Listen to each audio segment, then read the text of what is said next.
स्थगित हो गया आदेश। क्या अब ऑनलाइन हाजिरी पर थमेगा कलेश?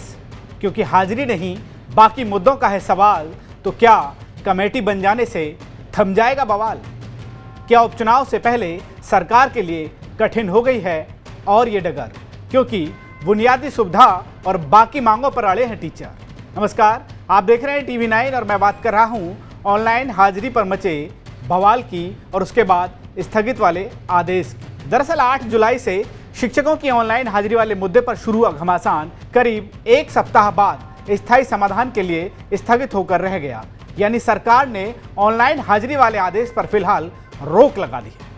मुख्य सचिव मनोज कुमार के साथ शिक्षक और उनके संगठनों की बैठक में यह फैसला हुआ कि एक कमेटी बनाई जाएगी जो शिक्षकों की मूलभूत समस्याओं पर शिक्षकों से, संगठनों से चर्चा करेगी। इसलिए अग्रिम आदेश तक ऑनलाइन हाजिरी वाले इस फरमान पर रोक लगाई जाती है।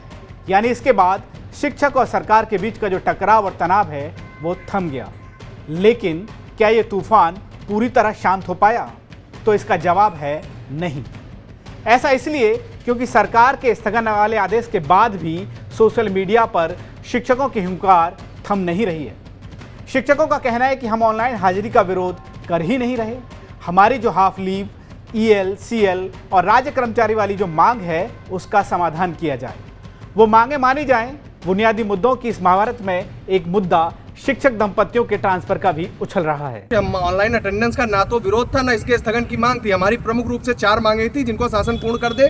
तदोपरांत हम सभी लोग सहयोग करने को प्रस्तुत है। हमारी पहली मांग है 31 EL जो सबको मिलती है हमको दे दी जाए। हमें 15 हाफ डे लीव प्रदान कर दिया जाए। हमें कैशलेस चिकित्सा सुविधा बिना प्रीमियम के दे दिया जाए और इसके साथ में इस डिजिटल हाजिरी के लिए एक विस्तृत नियमावली बना दिया जाए। इसके उपरांत हम समस्त शिक्षक शासन का सहयोग करेंगे। इसलिए शासन से अनुरोध है कि कमेटी में उपरोक्त बातों पर निर्णय लिया जाए और शिक्षकों का सहयोग प्राप्त किया जाए। दरअसल तमाम ऐसे पति पत्नी हैं जो शिक्षक होते हुए अलग अलग शहरों में नौकरी कर रहे हैं।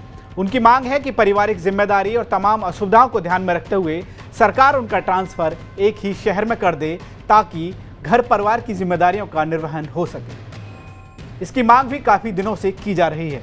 वहीं अंतरजनपदीय ट्रांसफ़र भी एक बड़ा मुद्दा है। शिक्षा मित्र और अनुदेशकों के मानदेय और उनको स्थायी करने की मांग भी लंबे समय से चली आ रही है। कुल मिलाकर ऑनलाइन हाजिरी वाले आदेश के बाद शिक्षक खेमे से जो तूफान उठा है वो सरकार के लिए नुकसान का सबब हो सकता है, क्योंकि उत्तर प्रदेश में उपचुनाव की बिसात सजने वाली है और करीब 6 लाख शिक्षकों के इस मुद्दे पर विपक्ष से यानी अखिलेश यादव से लेकर मायावती तक सभी उनके समर्थन में कूद पड़े हैं। स्थगन आदेश के बाद बाकी मुद्दों पर और उनकी मांगों पर शिक्षक और उनके संगठनों के तेवर नरम नहीं हैं। शिक्षकों का साफ कहना है कि ऐसे तो पहले भी कई कमेटियां बनी हैं जिनका कोई अता पता नहीं है।